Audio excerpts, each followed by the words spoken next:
discours n'effaceront pas la mémoire collective. Bien au contraire, ils la convoquent. Les Congolais savent que le discours sur l'unité de la nation, quand il vient de ceux qui en sont les fossoyeurs, appelle à redoubler de vigilance.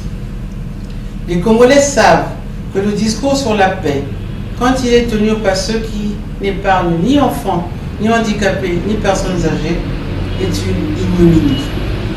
Les Congolais savent que le discours sur le travail, venant de ceux qui s'enrichissent sans effort, est une estocade à la morale. Les Congolais savent que le discours sur le progrès, venant de ceux qui empêchent le progrès individuel et collectif des autres, montre la perte du moindre bon sens. Les Congolais savent reconnaître l'imposture sous toutes ses formes.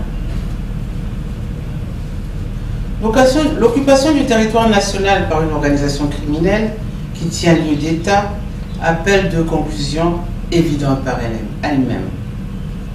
La première conclusion est que nous devons libérer notre pays. Un pays occupé, on le libère. Il n'y a pas d'autre solution à l'occupation d'un pays que sa libération. Mieux qu'un consensus, le monde entier, dans la diversité de ses civilisations, est unanime sur ce point. Il n'existe aucune exception à cette règle. La deuxième conclusion, suite logique de la première, est que nous devons combattre l'organisation criminelle qui occupe notre pays. On ne peut rien faire d'autre. Faire autrement, c'est faire le lit du crime. Peuple congolais. Jusqu'au 15 août 2016, ceux qui usurpent et occupent les pouvoirs de l'État se sont refusés à tout dialogue. Ils se sont enfermés dans leur logique du passage en force et se prévalent désormais du fait accompli.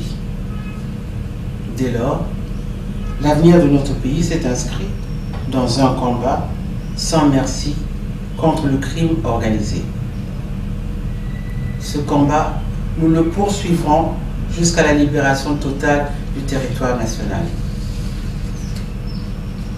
Ce combat devra être gagné, comme l'indique la résolution 678 du Conseil de sécurité des Nations Unies, je cite, « par tous les moyens nécessaires ». Fin de citation. Il appartiendra à chacun, là où il se trouve, de choisir ses moyens. Quels que soient les moyens de notre choix, ils n'iront pas sans sacrifice, parce que la liberté a un prix. Celui qui n'accepte pas d'en payer le prix ne peut pas être libre. Il en est de même de celui qui ne paye qu'une partie de ce prix. La liberté est entière. Elle ne se divise pas. Son prix est entier, il faut le payer intégralement. Sinon, on accepte l'esclavage en lui donnant des appellations nobles pour soulager notre conscience. La paix est sœur jumelle de la liberté. Elles viennent ensemble. Il n'y a pas de paix sans liberté, qui elle-même est insignifiante sans la paix.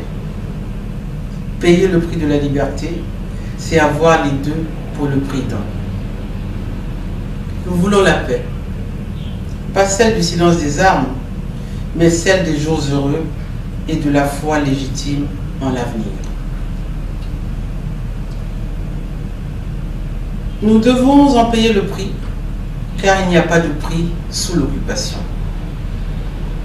L'occupation, même celle de nos compatriotes, ne change pas sa nature. Elle reste une occupation.